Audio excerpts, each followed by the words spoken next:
Howdy buckaroos and little wranglers, this is Vaquero Miguel. Now, I know Christmas might be over, but let me tell you, the story is far from done. That manger might be empty, but that just means the shepherd is on the move and hope is still riding strong across the plains. You see, the Bible tells us, the Word became human and made his home among us. Jesus didn't just pop in for a quick Christmas visit, he stayed. He stepped right down into our dust, our mess, and our long, winding trails. He made his home right here with us.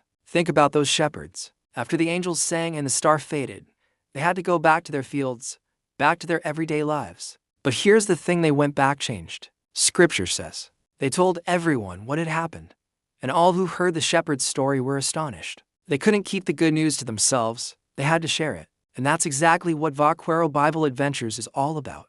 It's about taking that good news, that astonishing story, and carrying it with us into our everyday lives. Back to school, back to our chores, back to the trail, always knowing that God keeps his promises. He's a man of his word. And listen up, little wranglers. Don't you ever forget this. God saved you by his grace when you believed. That grace didn't just stop on Christmas morning. It's a gift that keeps on giving.